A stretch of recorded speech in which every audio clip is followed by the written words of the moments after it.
स्वागत है आप लोगों का आपके अपने YouTube चैनल आरबीएस कैंपस पर। मैं रणजय सिंह आप लोगों का तहे दिल से स्वागत, अभिनंदन और वंदन करता हूं। आज हम लोग देखेंगे आरओ एआरओ में जो विगत वर्षों में आए हुए प्रश्न हैं और कुछ नए प्रश्न जोड़े हुए गए हैं। उन सभी प्रश्नों को अच्छे से समझेंगे और उनके विकल्पों पर विस्तार से चर्चा करने की कोशिश करेंगे। आइए देखते हैं पहला प्रश्न जो दिया गया है कि 100 गुना लंबा में विशेषण का कौन सा भेद है। तो आपको पता है कि 100 गुना लंबा कह रहा है, इसमें शब्द क्या आया हुआ है? गुना। क्या आया है? गुना। ध्यान रहे कि अगर आप विशेषणों के भेदों की बात करें तो जो गुणवाची विशेषण होता है, गुणवाची विशेषण के अलग अलग भेद होते हैं, जैसे गणना, आवृत्ति,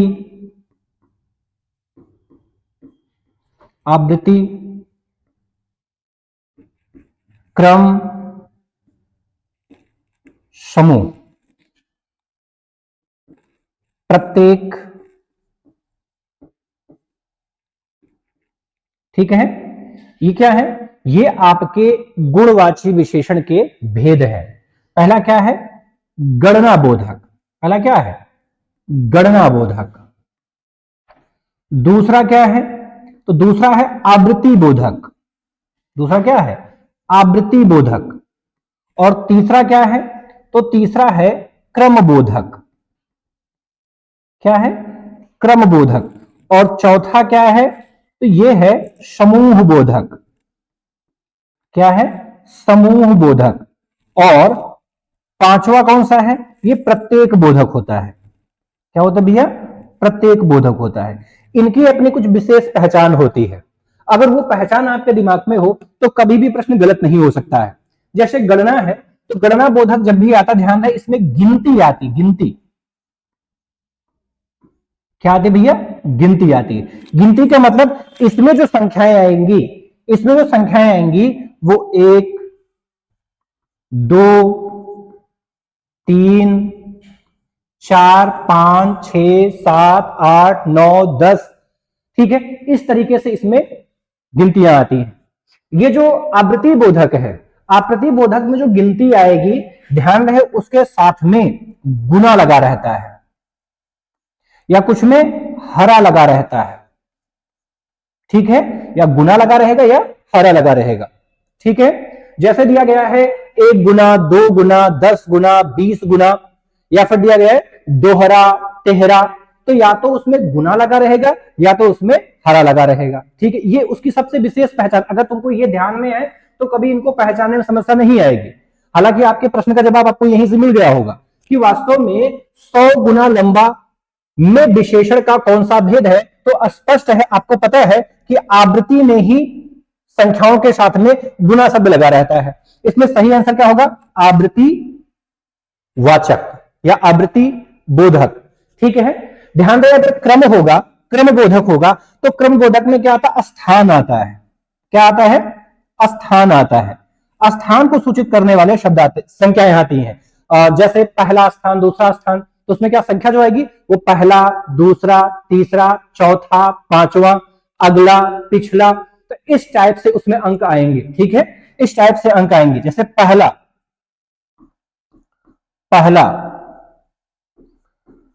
दूसरा, ठीक है, या फिर प्रथम भी आ सकता है। मोहन का कक्षा में प्रथम स्थान है, मोहन का कक्षा में द्वितीय स्थान है, मोहन का कक्षा में तृतीय स्थान है। तो इस तरीके से आ सकता है। इसमें 1 गुना, या फिर क्या आ जाएगा? दोहरा। क्या आ जाएगा? दोहरा आ जाएगा। ठीक है, ऐसे समूह वाले में क्या आता है? जो पूरे समूह, पूरे समुदाय को बोधित करे। ठीक है, जो पूरे समुदाय का बोध कराए। तो इसमें समुदाय बोधक अंकों का प्रयोग होता है। जैसे दोनों, तीनों, चारों, 10, 20, 25, 50, है ना? दोनों लोग अंदर आओ, पांचों लोग बाहर जाओ। तो ये दोनों, तीनों, चारों, पांचों, ये क्या? पूरे ग्रुप को, पूरे एक समूह को बोध करा रहा है। तो इसमें इस टाइप से अंक आएंगे। ठीक है, जैसे दोनों, तीनों, इस टाइप से अंकों का इसमें प्रयोग होता है। ठीक है, प्रत्येक बोधक में क्या होता है, प्रत्येक बोधक में प्रत्येक होता है, हर एक होता है, एक एक होता है, दो दो होता है, तीन तीन होता है, चार चार होता है। इस टाइप के अंक, एक इस टाइप की संख्याओं का प्रयोग हम लोग इसमें कर लेते हैं। ठीक है, तो अब आपकी समझ में आ गया होगा कि वास्तव में अगर पूछा गया है कि 100 गुना लंबा में विशेषण का कौन सा भेद है, तो एकदम स्पष्ट हो गया होगा कि इसमें लगा क्या है, गुना।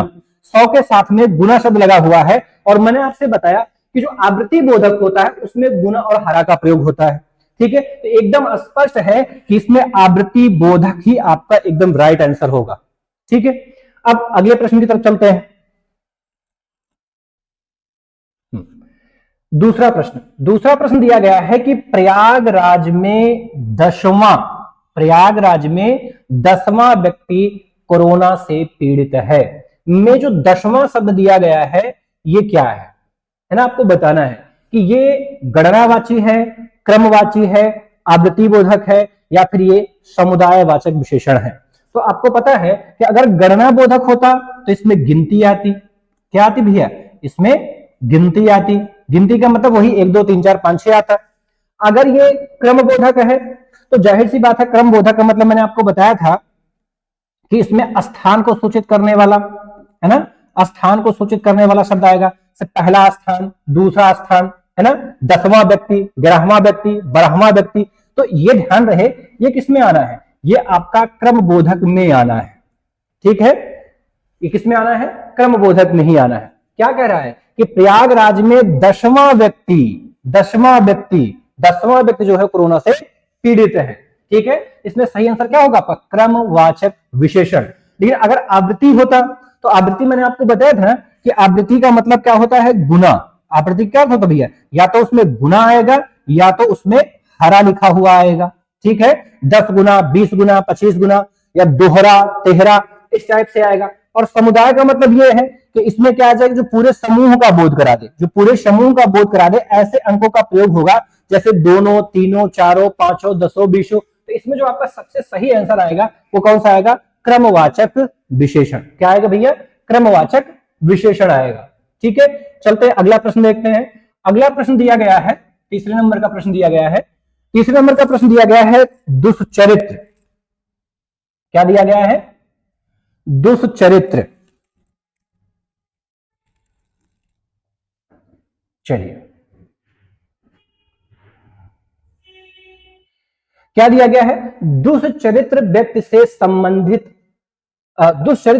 संबंध नहीं रखना चाहिए। इस वाक्य में प्रयुक्त ये जो दुष्चरित्र शब्द है, इस दुष्चरित्र शब्द में व्याकरण की दृष्टि से किस संवर्ग में है, कि मतलब ये दुष्चरित्र शब्द जो है वो वास्तव में क्या है, मतलब वो संज्ञा है, वो सर्वनाम है, वो विशेषण है, वो क्रिया विशेषण है। तो क्या कह रहा है, दुष्चरित्र व्यक्ति, अर्थात इस व्यक्ति की विशेषता या दुष्चरित्र शब्द बता रहा है। तो आपको पता है कि जिसकी विशेषता बताई जाती है वो क्या होता है, जिसकी विशेषता बताई जाती बेटा वो होता है विशेष्य। क्या होता है, विशेष्य। और जो शब्द विशेषता बताता है, जो शब्द विशेषता बताता है वो क्या होता है, वो होता है विशेषण। वो क्या होता है, विशेषण। तो इसमें ध्यान रहे, दुष्चरित्र शब्द क्या है, विशेषण, और व्यक्ति शब्द क्या है, विशेष। तो अगर अब आप इसके आधार पर देखेंगे तो अब आप समझ पा रहे होंगे कि दुष्चरित्र शब्द क्या होगा। भाई संज्ञा तो नहीं है, सर्वनाम भी नहीं है, ये क्या हो जाएगा, आपका विशेषण हो जाएगा। क्या हो जाएगा, विशेषण। मान लो ये पूछ बैठे कि भाई दुष्चरित्र ये किस प्रकार का विशेषण है, तो ध्यान रहे ये गुणवाची विशेषण है। ये किस प्रकार का विशेषण भैया, गुणवाची विशेषण है। ठीक है, कैसा विशेषण है, गुणवाची विशेषण। गुणवाची विशेषण किस प्रकार का विशेषण है, गुणवाची विशेषण। ठीक है, आइए अब हम तीसरा प्रश्न देखेंगे। तीसरा प्रश्न क्या दिया गया है, चौथा प्रश्न जो दिया गया है, ये चौथा प्रश्न दिया गया है। चौथा प्रश्न क्या है कि वह श्रेष्ठ उपासक है, वह श्रेष्ठ उपासक है में विशेष से बताना है। में क्या बताना है आपको, विशेष से बताना है। इसमें वास्तव में विशेष से क्या होगा। ठीक है, तो इसके पहले मैंने आपको विशेषण और विशेष से बताया है। एक बार आप स्वयं कोशिश करें कि इसमें विशेष, जिसमें जो विशेष है वो क्या हो सकता है। विशेष वह हो सकता है, श्रेष्ठ हो सकता है, उपासक हो सकता है, या फिर है हो सकता है, क्या हो सकता है। तो देखिए ध्यान से समझिए, मैंने आपसे बताया था कि विशेषण विशेष जो है वो एक ही जगह होता है अक्सर। विशेषण विशेष जो होता है वो एक ही जगह आपको दिखेगा। अब आप अपना दिमाग लगा के देखिए, इसमें वह श्रेष्ठ है नहीं, उपासक श्रेष्ठ क्या दिया जा रहा है कि श्रेष्ठ उपासक, अर्थात इस उपासक की विशेषता बताई जा रही है कि उपासक क्या है, उपासक श्रेष्ठ है। तो मैंने आपसे बताया कि जिसकी विशेषता बताई जा रही होगी वो हमेशा ही विशेष माना जाता है, अर्थात ये क्या है, ये विशेष है। और जो शब्द विशेषता बता रहा होगा वो क्या होगा, जाहिर सी बात है वो विशेषण हो जाएगा। क्या हो जाएगा, विशेषण। श्रेष्ठ उपासक, वह से मतलब नहीं, इसमें इसमें उपासक के विषय में बताया जा रहा है, उपासक कैसा, वो श्रेष्ठ है। अच्छा, मैंने आपसे बताया कि अगर आपसे ये भी पूछ बैठे भाई श्रेष्ठ किस प्रकार का विशेषण है, ये गुणवाची है, संख्यावाची है, परिमाणवाची है, सार्वनामिक है। देखिए अगर ये संख्यावाची होता तो इसमें संख्या होती, परिमाणवाची होता तो इसमें मात्रा होती, और सर्वनामिक विशेषण होता तो इसमें यह हुआ जैसे सर्वनाम शब्दों का यूज हुआ होता। लेकिन आपको पता है कि श्रेष्ठ से पहले जो शब्द आया है, उपासक से पहले जो शब्द आया है वो शब्द क्या है, श्रेष्ठ है। वह व्यक्ति श्रेष्ठ है, बुद्धिमान है, गुणी है, चतुर है, चालाक है, ये सब क्या है, ये सब विशेषता बताने वाले शब्द हैं और व्यक्ति के गुणों को बताते हैं। किसको बताते हैं, गुणों को बताते हैं। तो जाहिर सी बात है यह जो होगा यह गुणवाची विशेषण की श्रेणी में आएगा। ये क्या है, गुणवाची विशेषण। ये क्या है, गुणवाची विशेषण है। क्या है, गुणवाची विशेषण है।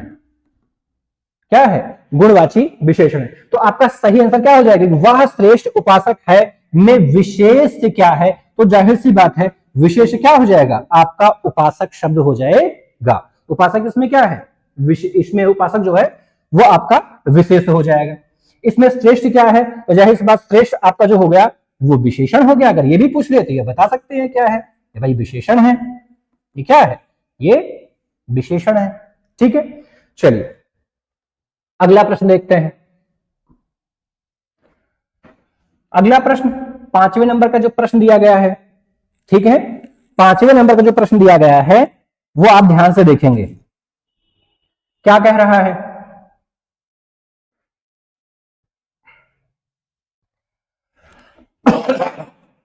दे रहा है कि भले भले और महान लोग, लोगों की विशेषता क्या है कि लोग भले भी हैं और महान भी हैं। ठीक है, भले और महान लोग उचित और संयमित व्यवहार करते हैं। आगे क्या दिया है कि उपयुक्त वाक्य में कितने विशेषण और कितने विशेषण हैं, यही आपको स्पष्ट करना है। एकदम स्पष्ट है। देखो यहां पर लोग की विशेषता बताई जा रही है, महान शब्द से बताई जा रही है और भले शब्द से बताई जा रही है। यहां पर व्यवहार शब्द की विशेषता बताई जा रही है, संयमित से और किससे, उचित से बताई जा रही है। तो आप अब समझ पा रहे होंगे कि इसमें लोग क्या है, पर लोगों की विशेषता बताई जा रही है, इसलिए यह शब्द हो जाएगा आपका विशेष से। क्या हो जाएगा, विशेष से। और यहां व्यवहार की विशेषता बताई जा रही है, इसलिए यह भी क्या हो जाएगा, यह हो जाएगा आपका विशेष से हो जाएगा। ठीक है, और यह शेष क्या है भाई, विशेष की विशेषता बताने वाले शब्द विशेषण कहलाते हैं। यानी एक विशेषण, दो विशेषण, तीन विशेषण और ये चार विशेषण। ये चार विशेषण और विशेष कितना, एक विशेष और ये हो गया दो विशेष। तो ऐसा कोई ऑप्शन है इसमें, देखिए दिया गया है दो विशेषण और दो विशेष, गलत है। तीन विशेषण और दो विशेष, गलत है। चार विशेषण और तीन विशेष, गलत है। चार विशेषण और दो विशेष, ये वाला ऑप्शन आपका एकदम सही हो जाएगा। ऑप्शन नंबर डी आपका एकदम राइट आंसर है। अगर आपको विशेषण विशेष स्पष्ट करना आता है तो फिर इस टाइप के प्रश्न आपको कभी भी परीक्षा में परेशान नहीं करेंगे। अगर हम जानते विशेषण किसे कहते हैं, विशेष किसे कहते हैं, क्रिया विशेषण किसे कहते हैं, तो फिर आपको कभी समस्या नहीं आएगी। ध्यान रहे, विशेषण के साथ साथ अगर आपको क्रिया विशेषण भी पता है, विशेषण के साथ साथ अगर आपको सार्वनामिक विशेषण की सम्यक जानकारी है, तो इस टाइप के प्रश्न आपको कभी परेशान नहीं कर सकते हैं। लेकिन जब आपको विशेषण के भेदों की सम्यक जानकारी नहीं होगी तो ये प्रश्न आपको थोड़ा बहुत परेशान कर सकते हैं। ठीक है, चलिए अब इसके आगे हम लोग देखेंगे अगला प्रश्न। छठे नंबर का प्रश्न क्या है, देखिए भाई, छठे नंबर का प्रश्न, छठे नंबर पर जो प्रश्न है वो ध्यान से आप पढ़िए और इसका जवाब देने की आप कोशिश करिए।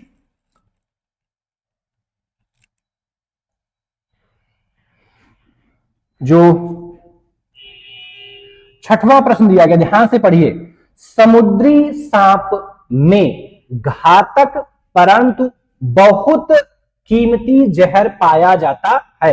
वाक्य में आपको फिर वही विशेषण विशेष स्पष्ट करना है। ध्यान से पढ़िए, अपने आप स्पष्ट हो जाएगा।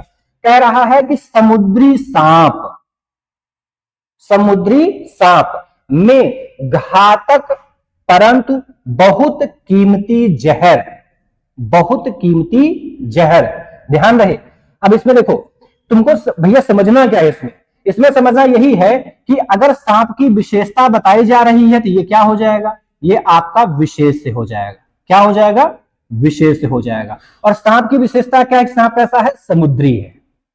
ठीक है, अब देखो आगे जहर की विशेषता बताई जा रही है, तो जिसकी विशेषता बताई जा रही भैया वो क्या होगा, वो जाहिर सी बात है विशेष हो जाएगा। अब जहर कैसा है, जहर घातक भी है और कीमती भी है।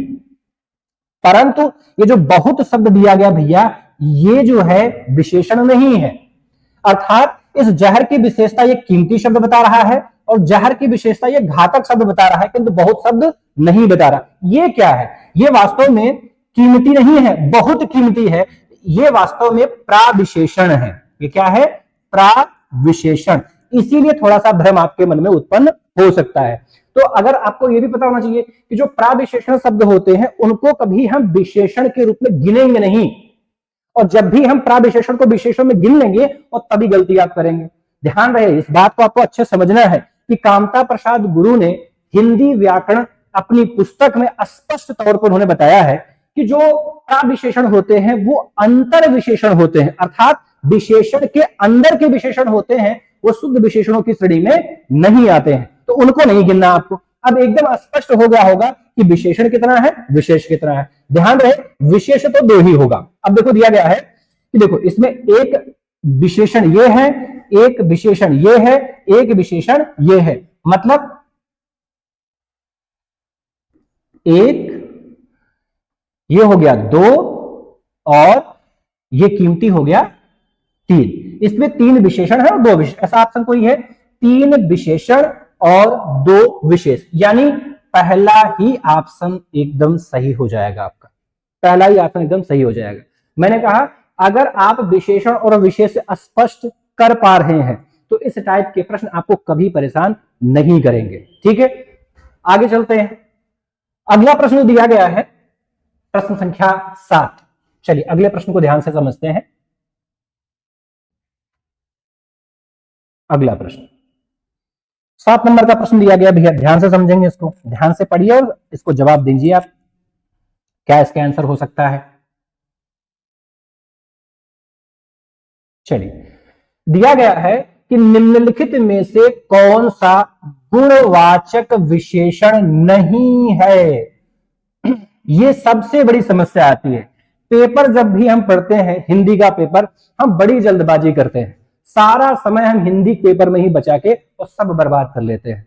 ठीक है, जैसे आप जीएस का पोर्शन है और सभी भी आप समय दे रहे हैं, उसका कम समय इसमें लगता, सही है, लेकिन कम से कम क्वेश्चन तो स्पष्ट तौर पे पढ़िए ही पढ़िए, कहां पर है की बात हो रही है, कहां पर नहीं की बात हो रही है। ये कह रहा है कि ये जो चारों वाक्य दिए गए हैं इनमें ध्यान से देखना है और देख करके बताना है कि गुणवाची विशेषण कहां पर नहीं प्रयोग में आया है। देखो अब एकदम स्पष्ट है, सुंदर लड़की, लड़की की विशेषता बताई जा रही है, लड़की कैसी है, सुंदर, अर्थात इसमें विशेषण है। और कैसा है, ये गुणवाची विशेषण, क्योंकि लड़की की विशेषता बताइए, लड़की कैसी है, सुंदर है, ये गुणवाची विशेषण है। दिया जा रहा है स्वार्थी युवक, युवक की भी विशेषता बताई जा रही है, युवक कैसा है, स्वार्थी, और यहां पर भी गुणवाची विशेषण का प्रयोग किया गया है। ठीक है, अब आगे की बात करें, दिया गया है दुर्बल व्यक्ति, क्या दिया गया, दुर्बल व्यक्ति, इस व्यक्ति की भी विशेषता बताइए, व्यक्ति कैसा है, दुर्बल है। अगला दिया गया है, देखो तीनों में विशेषण विशेष विशेषण विशेष और गुणवाची विशेषण का ही प्रयोग किया गया है। तो चौथा विकल्प दिया गया है कि यह गाय बहुत दूध देती है।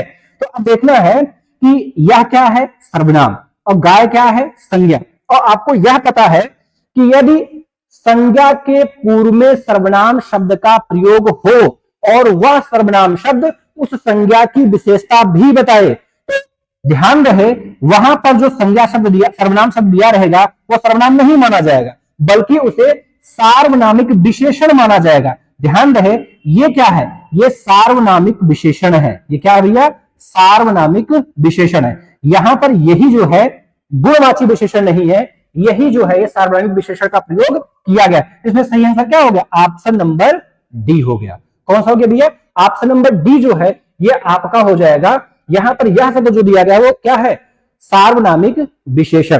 तो यही गुणवाची विशेषण नहीं है। स्पष्ट है, स्पष्ट है। चलिए अब हम इसके आगे वाला अगला प्रश्न देखेंगे। अगला प्रश्न देखेंगे 8वें नंबर का प्रश्न क्या दिया गया है। ध्यान से 8वें नंबर का प्रश्न आप पढ़िए, ठीक है, ध्यान से आप पढ़िए और फिर इसका जवाब दीजिए। जल्दबाजी नहीं करना आपको, ठीक है, जल्दबाजी नहीं करना है, स्पष्ट तौर पे आप पढ़िए, उसका जवाब देने की कोशिश करिए। देखो दिया गया है कि पुस्तकें धड़ाधड़ बिक रही हैं। क्या बिक रही हैं, पुस्तकें बिक रही हैं। कैसे बिक रही हैं, धड़ाधड़, अर्थात ये बिकने की विशेषता है। बिकना क्या है, ये है भैया क्रिया। ये क्या है, क्रिया है, और इसकी क्रिया की विशेषता बताई जा रही है कि बिक कैसे रही, धड़ाधड़ बिक रही है। ठीक है, यहां पुस्तक की विशेषता नहीं, पुस्तक सुंदर है, ना ना ना ना, गलत। समझना क्या है, यहां बिकने की विशेषता बताई जा रही है, बिक कैसे, धड़ाधड़ बिक रही है। और अगर क्रिया की विशेषता बताई जा रही है, क्रिया की विशेषता बताई जा रही है, तो निसंदेह उसे हम क्रिया विशेषण कहेंगे, विशेषण नहीं कहेंगे। अर्थात धड़ाधड़ शब्द जो है यह क्रिया विशेषण है। क्या है, क्रिया विशेषण। और अगर कोई पूछ बैठे कि क्रिया विशेषण में भी ये किस प्रकार का क्रिया विशेषण है, क्योंकि क्रिया विशेषण भी 4 प्रकार का होता है। क्या क्या, काश्रित,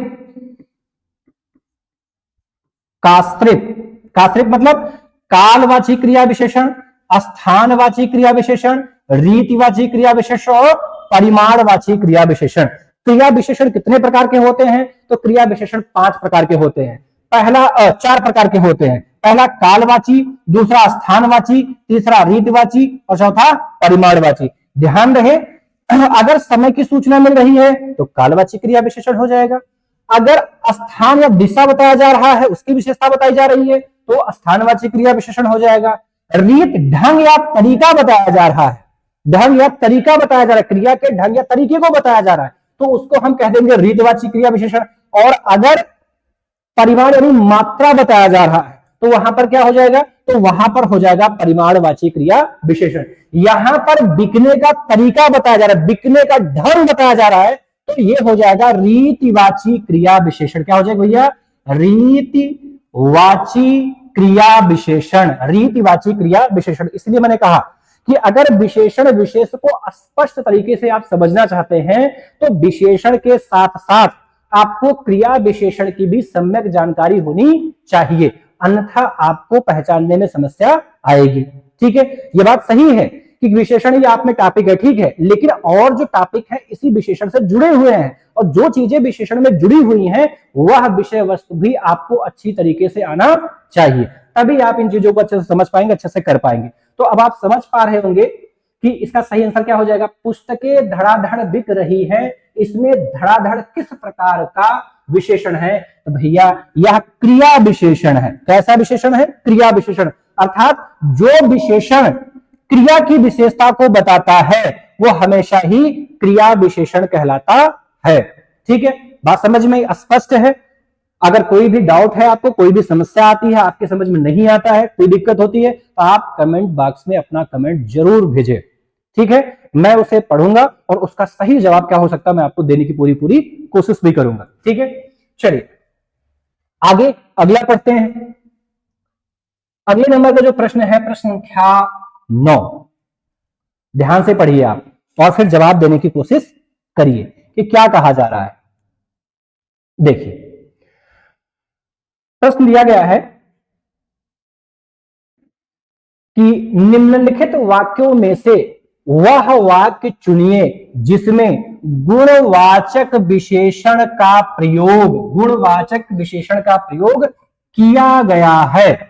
इसके पहले वाले प्रश्न में नहीं किया गया था, यह पूछा गया था। इसमें क्या है, किया गया है, यह पूछ रहा है। ध्यान रखना, नहीं जरूर ध्यान देना है। कहां पर नहीं की बात हो रही है, कहां पर सकारात्मक प्रश्न है, कहां पर नकारात्मक, वो आपको विशेष रूप से ध्यान देना है। आपको यहां पर गुणवाची विशेषण बताना है। ध्यान से पढ़िए कि वह नटखट बालक संगीत नहीं सुन रहा है।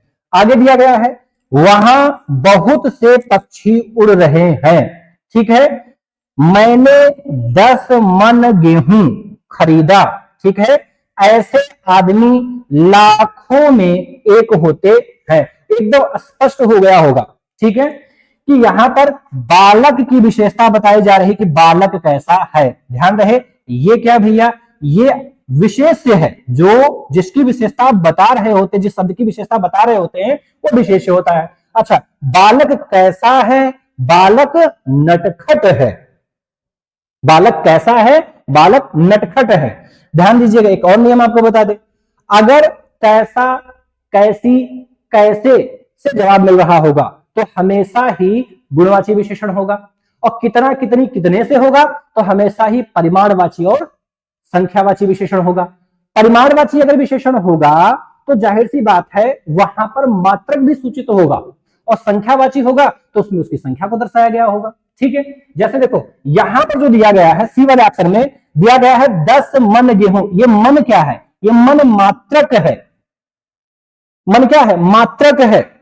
ठीक है, जैसे ग्राम होता है, किलोग्राम होता है, पसेरी होता है, ठीक वैसे मन भी होता है। ठीक है, तो यहां पर गेहूं की मात्रा को बताया गया है। तो अगर आपसे पूछा जाए 10 मन किस प्रकार का विशेषण है भैया, तो 10 मन जो है ये परिमाणवाची है। ये क्या है, ये परिमाणवाची विशेषण है। लेकिन नटखट शब्द बालक की विशेषता को बता रहा है, ये क्या है, ये गुणवाची विशेषण है। गुणवाची विशेषण। तो स्पष्ट हो गया होगा इसका सही जवाब क्या होगा, और आपको बताना क्या है, यही तो बताना है, गुणवाची विशेषण बताना है। तो इसमें सही आंसर क्या हो जाएगा, इसमें सही आंसर हो जाएगा ऑप्शन नंबर ए हो जाएगा। क्या हो जाएगा, ऑप्शन नंबर ए हो जाएगा। ठीक है, चलिए अब हम लोग अगले प्रश्न को समझते हैं। ठीक है, 10वें नंबर का प्रश्न, 10वें नंबर का प्रश्न ध्यान से आप पढ़िए और फिर आप जवाब देने की कोशिश करिए, है ना। ये देखिए,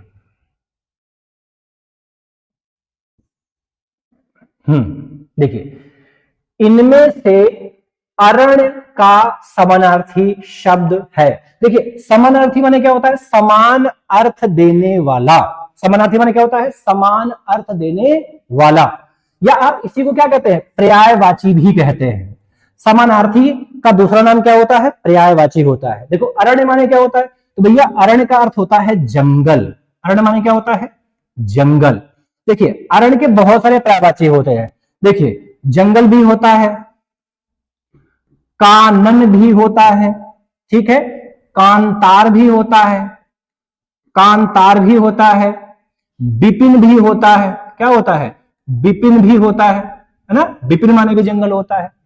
ठीक है, तो अब आप फिर से प्रश्न पढ़िए, क्या दिया गया है, इनमें से अरण्य का समानार्थी शब्द है, मतलब अरण्य का जो अर्थ है वही अर्थ देने वाला। क्या इसमें कोई और भी शब्द है, कोई पर्यायवाची शब्द है, तो जाहिर सी बात है, मैंने अभी आपको बताया कि कांतार शब्द भी जंगल का ही पर्यायवाची शब्द है। इसलिए आपका सही आंसर क्या हो जाएगा, कांतार हो जाएगा। क्या हो जाएगा, कांतार हो जाएगा। ठीक है, समझ में आ रहा है। ये ध्यान दीजिएगा कि अरण्य शब्द जो दिया गया है, इस अरण्य का अर्थ जंगल भी होता है, कानन भी होता है, कांतार भी होता है, और विपिन, ये क्या है, ये इसके पर्यायवाची या समानार्थी शब्द ही है। ठीक है, चलिए अगले प्रश्न की तरफ चलते हैं। प्रश्न संख्या 11 क्या दिया गया है, प्रश्न संख्या 11 ध्यान देंगे, प्रश्न संख्या 11 दिया गया है, और ध्यान से इसको पढ़िए फिर जवाब देने की कोशिश करिए। देखिए, दिया गया है आनंद। क्या दिया गया भैया, आनंद। ये जो आनंद शब्द दिया गया है, इस आनंद का पर्यायवाची क्या है, इसमें से आनंद का पर्यायवाची शब्द क्या है? ठीक है, आमोद प्रमोद एक शब्द आपने सुना है, आमोद प्रमोद का मतलब ही होता है आनंद, खुशी। तो ये जो आमोद शब्द दिया गया है, आमोद इसी आनंद का ही पर्यायवाची शब्द है। कैवल का अर्थ ज्ञान होता है, कहीं कहीं ज्ञान भी दिया गया है, और कैवल का अर्थ मोक्ष भी बताया गया है। क्या बताया गया है? मोक्ष भी बताया गया है। ठीक है, इसमें दिया गया है बयार, बयार वही हवा, हवा कह सकते हैं, या आप वायु कह सकते हैं, या आप प्रभंजन कह सकते हैं। क्या कह सकते हैं? प्रभंजन कह सकते हैं, है ना। या आप पवन कह सकते हैं। क्या कह सकते हैं? पवन कह सकते हैं। आप मारुत कह सकते हैं। क्या कह सकते हैं? मारुत कह सकते हैं। आप वात कह सकते हैं। क्या कह सकते हैं? वात कह सकते हैं। ये सब क्या है? ये सब इसी बयार यानी कि हवा के पर्यायवाची शब्द है। ये सब हवा के क्या है? पर्यायवाची शब्द है। इसमें स्पृहा जो दिया गया है, इसका अर्थ होता है कामना। क्या होता है? कामना होता है, मनसा होता है, लालसा होता है। ठीक है, तो अब एकदम स्पष्ट हो गया होगा कि आनंद का पर्यायवाची शब्द जो होगा वो क्या होगा? मोह हो जाएगा। क्या हो जाएगा? मोह हो जाएगा। लेकिन अगर भविष्य में आपसे पूछ लिया जाए, भाई प्रभंजन किसका पर्यायवाची शब्द है? प्रभंजन, तो प्रभंजन ये हवा का पर्यायवाची है।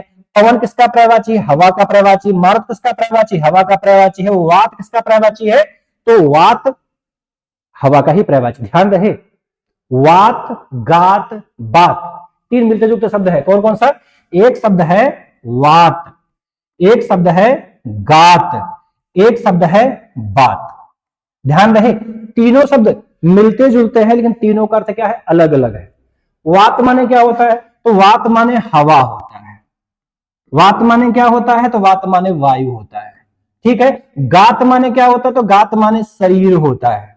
क्या होता है? शरीर होता है। और बात माने क्या होता है? बातचीत होता है भाई। क्या होता है? बातचीत होता है।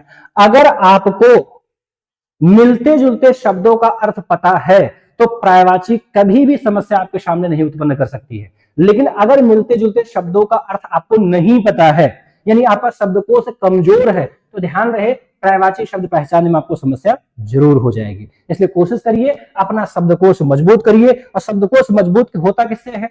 शब्दकोश मजबूत होता है पर्यायवाची से, वाक्यांशों के लिए एक शब्द से, संध से, समास से। ये अगर आप तैयार हैं आपके, तो इससे आपका शब्दकोश बेहद मजबूत हो जाता है। ध्यान रहे। अब इसके आगे अगला प्रश्न देखेंगे, प्रश्न संख्या 12। आप ध्यान से उसको पढ़ेंगे 12 नंबर के प्रश्न को, और उसका जवाब देने की कोशिश करेंगे। ठीक है, 12 ध्यान से देखिए। चलिए, दिया गया है कि निम्नलिखित में से चंद्रहास शब्द का पर्यायवाची है। चंद्रहास शब्द का पर्यायवाची शब्द क्या है? तो पहले चंद्रहास के पर्यायवाची हम देख लेते हैं। अगर चंद्रहास का पर्यायवाची आपको पता है तो फिर समस्या नहीं आएगी। देखो, चंद्रहास का मतलब भैया होता है तलवार। क्या होता है? तलवार। और क्या होता है? कलवार।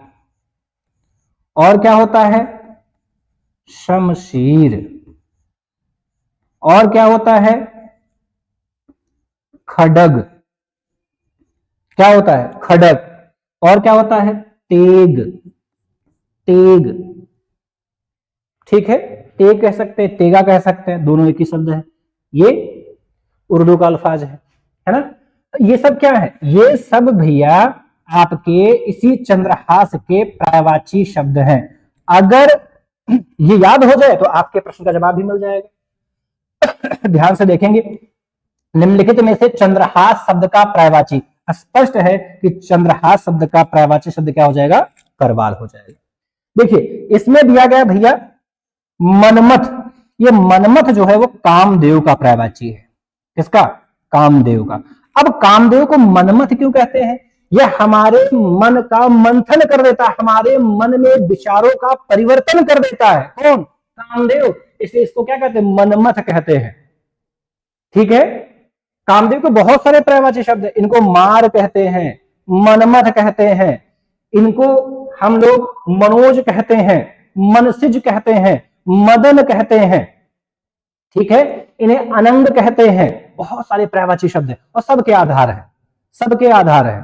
ठीक है, आपको जितना बढ़िया तरीके से पर्यायवाची कारणों के साथ याद होगा कि अगर हम इन्हें मनमत कह रहे हैं तो क्यों कह रहे हैं, ठीक है, अगर ये आपको पता है तो फिर आपको एक पर्यायवाची कभी भूलेगा नहीं। ठीक है, आगे की बात कर लेते हैं। पक्षी, अब आपको पता है कि पक्षी जैसे बिहग हो गया, बिहंग हो गया, शकुंत हो गया, अंडज हो गया, दुज हो गया, ठीक है, नभचर हो गया, गगनचर हो गया, परिंदा हो गया, पखेरु हो गया, ये सब किसका है? ये सब इसी पक्षी का ही पर्यायवाची शब्द है।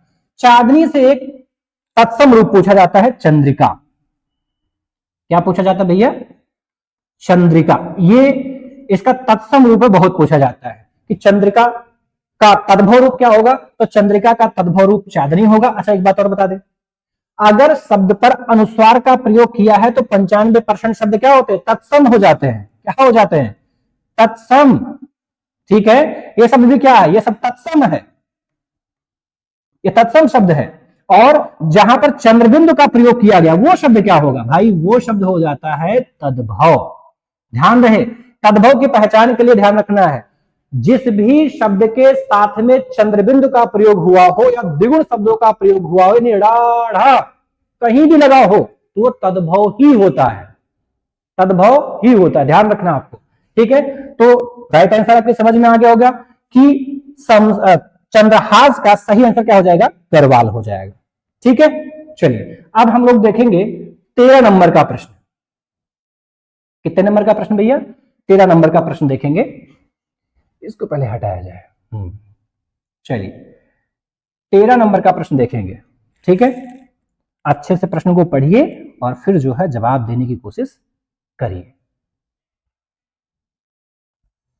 दिया क्या गया है कि निम्नलिखित में से कौन सा चंचरीक का पर्यायवाची है? चंचरीक का पर्यायवाची आपको बताना है। आपको पता होना चाहिए चंचरीक माने क्या होता है? भौरा। क्या होता है? भौरा होता है, चंचल गुणों के कारण। ठीक है, हम भौरे को ही सटपद कहते हैं, सटपद कहते हैं। ठीक है, इसी को हम द्विरेफ कहते हैं। क्या कहते हैं? द्विरेफ कहते हैं। इसी को हम अलिंद कहते हैं। क्या कहते हैं? अलिंद कहते हैं। इसी को हम मिलिंद कहते हैं। क्या कहते हैं? मिलिंद कहते हैं। इसी को अलिंद भी कहते हैं, इसी को मिलिंद भी कहते हैं, इसी को अल भी कहते हैं। क्या कहते हैं? अली। अली माने क्या होता है? अली माने भौरा होता है। ये सब क्या है? ये सब भौरे के ही पर्यायवाची शब्द है।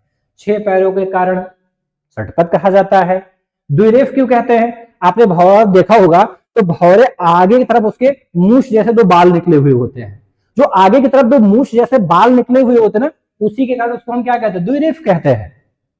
अलिंद और मिलिंद, भाई इसे फूल पसंद है, फूल के मीठे रस इसे पसंद है, इसलिए इसे अलिंद और मिलिंद या अली की भी संज्ञा दी गई है। ध्यान रहे, एक प्रश्न पूछा जाता है, एक शब्द होता है अली और एक शब्द होता है अली। आपको बहुत परेशान करेगा पेपर टाइम में। अगर अर्थ पता है तो समस्या नहीं आएगी। देखो, ये अली जो है ये भौरा है, ये क्या है? भौरा है। और अली क्या है? ये सखी है। पेपर में ये दिक्कत नहीं करता, हम ये तो जानते हैं कि अली और अली, एक भौरा है और एक सखी है, लेकिन हम ये नहीं समझ पाते कि कौन सा भौरे वाला है और कौन सा सखी वाला है। ये सबसे बड़ी समस्या आती है। बहुत अच्छी पहचान। देखिए, जब आप सखी लिख रहे हैं इसमें मात्रा किसकी लगाए? बड़ी ई की। और अली में मात्रा किसकी है? बड़ी, यानी बड़ी ई वाला क्या है? सखी। बड़ी ई वाला क्या है? सखी। अब समस्या नहीं आनी चाहिए आपके सामने, अब समस्या नहीं आनी चाहिए। ठीक है, तो समझ गए होंगे कि चंचरीक किसका पर्यायवाची है? भाई चंचरीक जो है वो भ्रमर यानी भौरा का पर्यायवाची है। मैंने हवा का भी बताया कि हवा का प्रभंजन महत्वपूर्ण है। प्रभंजन मारुत और पवन, मारुत पवन। ठीक है, ये इंपॉर्टेंट है, ये आपको याद होना चाहिए। अच्छा, मित्र का क्या होता है भाई? मित्र का होता है सखा। मित्र का क्या होता है? सखा होता है। ठीक है, सहचर होता है। ठीक है, पुत्र का क्या होता है? पुत्र का होता है नंदन। क्या होता है? नंदन। तुत, ठीक है, पूत, ये सब क्या है? पुत्र के पर्यायवाची शब्द है। पुत्र के क्या है? पर्यायवाची शब्द है। ध्यान रहे, समझ में आ रहा है? तो अगर आपका शब्दकोश मजबूत है तो कभी भी पर्यायवाची में समस्या नहीं आएगी। शब्दकोश कमजोर हुआ, शब्दकोश अच्छी जानकारी नहीं है, तो ये पर्यायवाची वाले शब्द गलत हो जाते हैं आपके। ठीक है, चलिए आगे की बात कर लेते हैं। आपका राइट आंसर तो समझ में आ गया। इसमें सही आंसर क्या हो जाएगा? ये सही आंसर इसमें यही भ्रमर होगा। चंचली किसका है? ये भ्रमर का है। ठीक है, चलिए अब देखते हैं हम लोग इसके आगे वाला अगला प्रश्न। अगला प्रश्न देखते हैं। देखिए 14 नंबर का प्रश्न, ध्यान से पढ़िए आप और फिर जवाब देने की कोशिश करिए।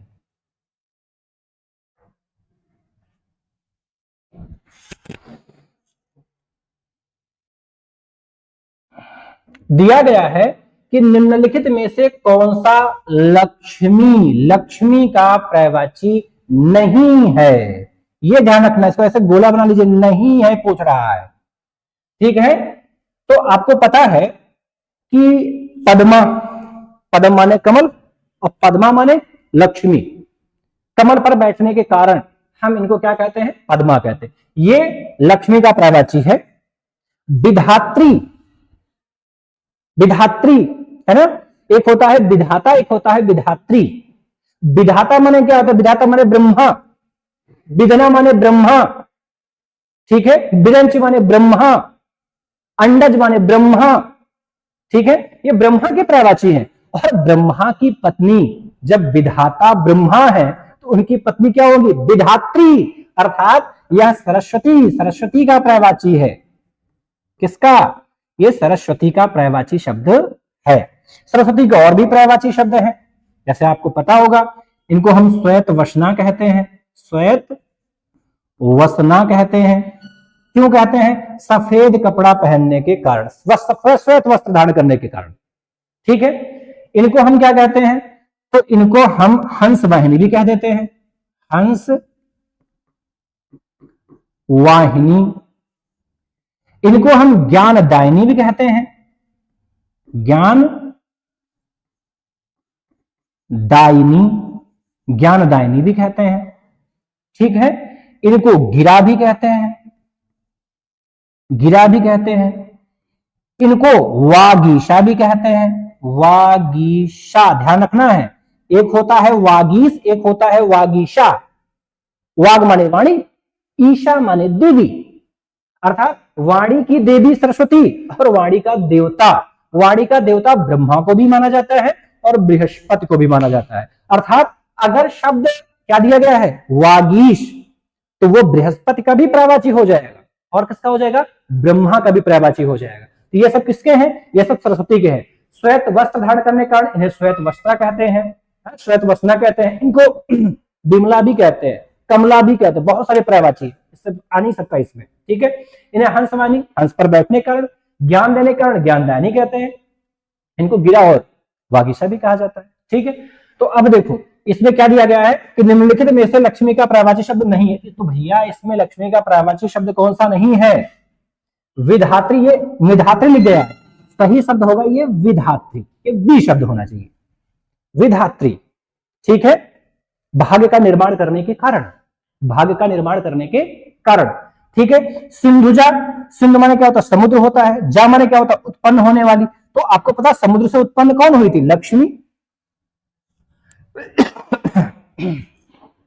आगे देखेंगे, दिया गया है क्षीरोद, क्षीर सागर में निवास करने के कारण। तो ये भी लक्ष्मी का ही है, ये भी लक्ष्मी का ही है, ये भी लक्ष्मी का ही है। बस इसमें जो विधात्री शब्द दिया गया है ये लक्ष्मी का पर्यायवाची शब्द नहीं है। ये किसका है? ये सरस्वती का पर्यायवाची शब्द है। इसलिए आपका सही आंसर क्या हो जाएगा? ऑप्शन नंबर बी हो जाएगा। ठीक है, अगला प्रश्न देखते हैं, 15 नंबर वाला प्रश्न देख लेते हैं। 15 नंबर का जो प्रश्न दिया गया भैया, चलिए अब ध्यान से देखेंगे, है ना, ध्यान से इसको पढ़िए और जवाब देने की कोशिश करिए।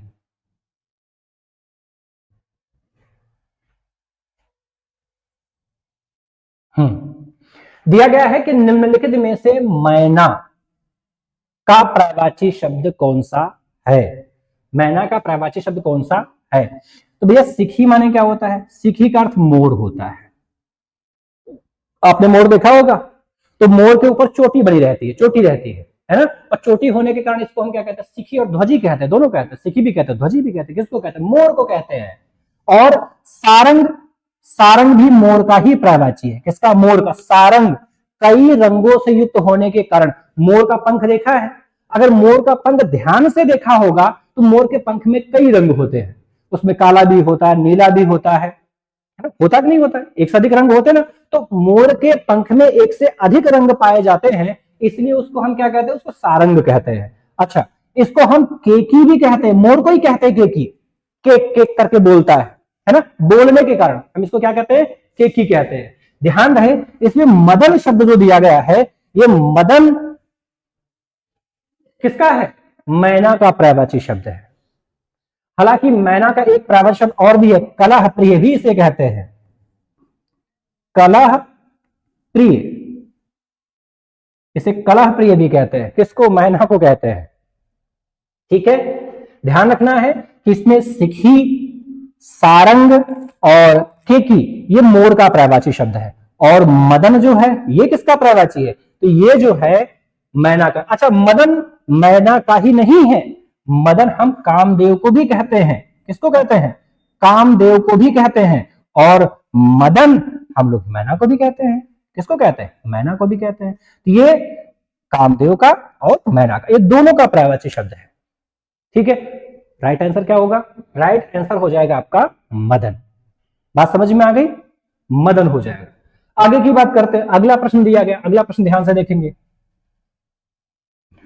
16 नंबर का प्रश्न। 16 नंबर का प्रश्न ध्यान से देखिए क्या दिया गया है।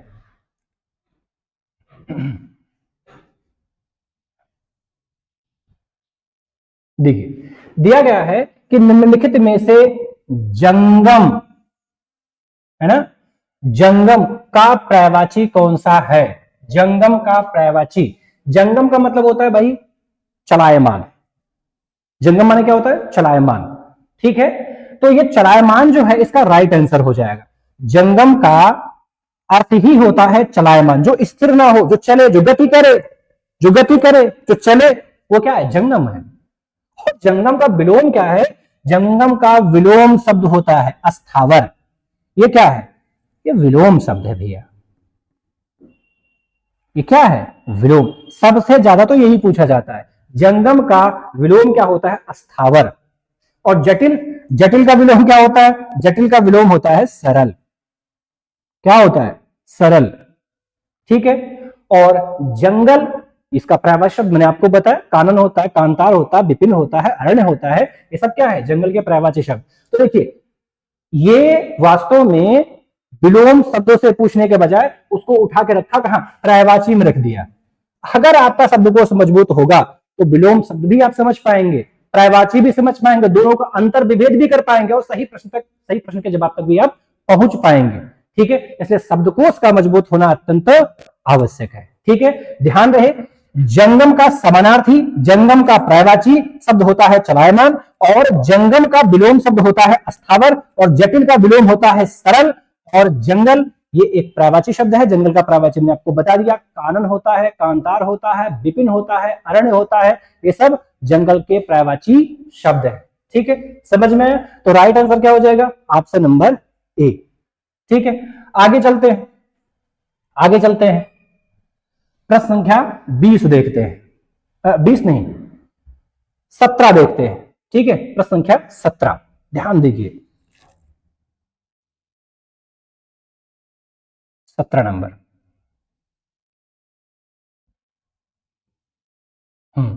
दिया गया है कि निम्नलिखित में से पुत्री का, किसका भैया, पुत्री का पर्यायवाची कौन सा है, कौन सा है बताना है। ठीक है, तो स्नेही माने तो होता है प्रेमी, स्नेही माने क्या होता है, प्रेमी होता है। ठीक है, पोष्य मतलब क्या होता है, जिसका पालन पोषण किया जा रहा हो, पोष, पोषक, पालन पोषण करने वाला। पोषक माने क्या होता है, पालन पोषण करने वाला, पोष मतलब जिसका पालन पोषण किया जा रहा हो, जिसका जिसका पालन पोषण किया जाए, जिसका पालन पोषण किया जाए। ठीक है।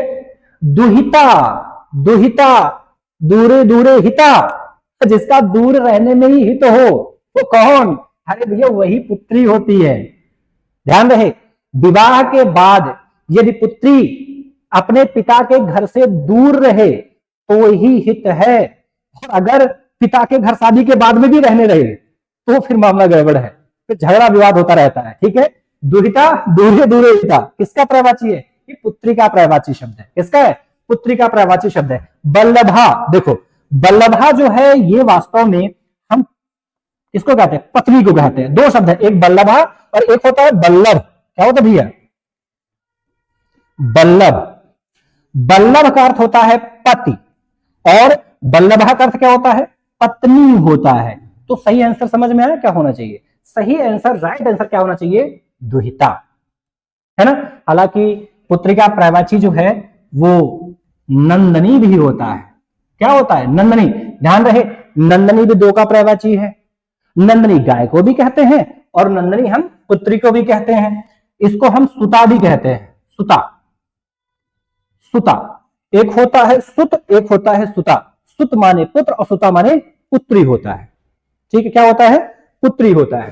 ठीक है। अगला प्रश्न देखते हैं, अगला प्रश्न देखते हैं। आंसर तो समझ में आ गया ना, इसका सही आंसर क्या हो जाएगा? दुहिता हो जाएगा। 18 नंबर का प्रश्न देखते हैं। 18 नंबर का प्रश्न देखते हैं, ध्यान से देखिए, जवाब दीजिए।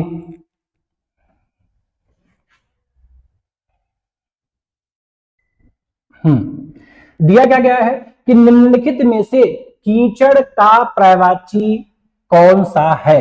कीचड़ का पर्यायवाची आपको बताना है। कीचड़ का पर्यायवाची बताना है।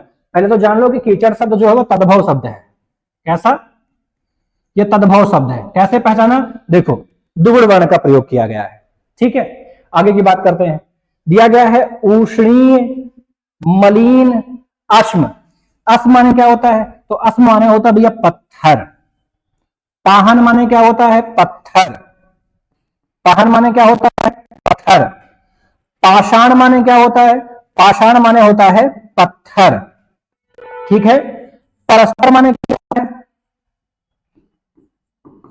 परस्पर माने क्या होता है? पत्थर। तो ये सभी क्या है? पत्थर के पर्यायवाची शब्द है। मलिन माने क्या होता है? मलिन माने गंदा भी होता है। क्या होता है? गंदा होता है। क्या होता है? गंदा होता है। ठीक है। उष्णीय माने क्या होता है? गर्मयुक्त, यानी गर्म जो है। ठीक है। इसमें करदम, ये क्या है? करदम माने ये क्या होता है? कीचड़ होता है भाई, कीचड़ होता है। ये क्या है? तत्सम रूप है। ये क्या है? तत्सम। ये तत्सम और ये क्या है? तद्भव। तत्सम तद्भव वाला प्रश्न पर्यायवाची में दिया गया है। शब्दकोश मजबूत होगा तो समस्या नहीं आएगी आपको। शब्दकोश मजबूत नहीं होगा तो प्रश्न वहां का यहां, यहां का वहां देगा, परेशान हो जाएंगे। शब्दकोश मजबूत करिए। ठीक है। चलिए, तो इसमें राइट आंसर क्या हो जाएगा? ये ऑप्शन नंबर ए हो जाएगा। समझ में आ रहा? ऑप्शन नंबर ए आपका सही आंसर हो जाएगा। चलिए अगले प्रश्न की तरफ बढ़ते हैं। अगला प्रश्न, प्रश्न संख्या 19। प्रश्न संख्या 19।